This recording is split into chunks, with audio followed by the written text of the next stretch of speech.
যে দেশটিকে একসময় শুধু মরুভূমি আর তেলের খনি হিসেবে চেনা হতো, সেই সৌদি আরব আজ বিশ্বকে শাসন করার স্বপ্ন দেখে। একদিকে ইসলামের প্রাণকেন্দ্র, অন্যদিকে আধুনিক প্রযুক্তির স্বর্গরাজ্য।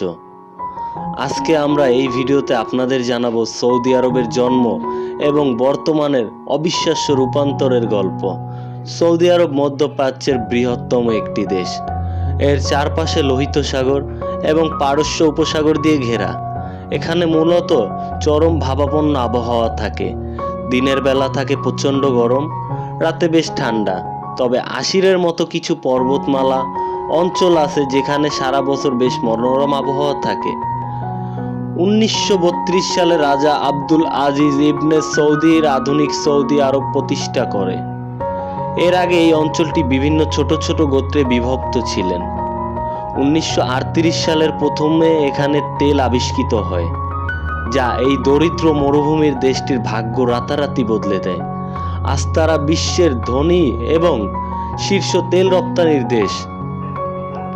মক্কা এবং মদিনা ইসলামের দুটি পবিত্র শহর এই দেশটিতেই অবস্থিত। প্রতি বছর হজ ও ওমরা করার জন্য বিশ্বের কোটি কোটি মানুষ এই সমবেতে হয়। মক্কার ক্লক টাওয়ার এবং মসজিদ নববীর অবিশ্বাস্য সুন্দর কারুকার্য নিয়ে কথা বলুন। এটি সৌদি আরবের প্রধান পরিচয় এবং সৌদি আরবের গর্ব।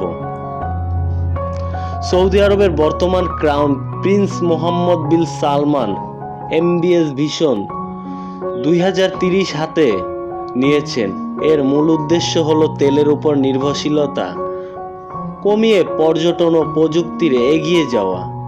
এখানে সেখানে সিনেমা হল হচ্ছে, মহিলারা গাড়ি চালাচ্ছে, এমনকি পর্যটকদের জন্য দেশটি উন্মুক্ত করে দেওয়া হচ্ছে। দ্য লাইন সম্পর্কে যদি বলি, 170 কিলোমিটার লম্বা কাচের দেওয়াল দিয়ে ঘেরা একটি শহর তৈরি হচ্ছে যেখানে কোনো রাস্তা বা গাড়ি থাকবে না। সৌদি আরবের ঐতিহ্যবাহী খাবার কাবসা, এক ধরনের বিরিয়ানি, এমনকি আরবিক কফির গ্রহ কথা বলে।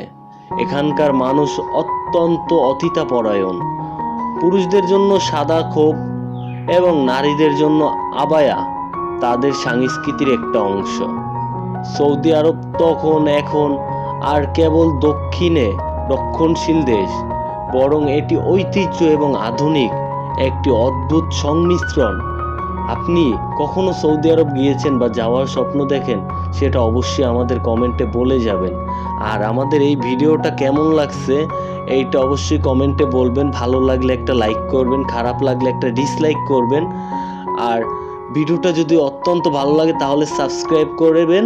দেখা হবে পরের ভিডিওতে। খোদা হাফেজ।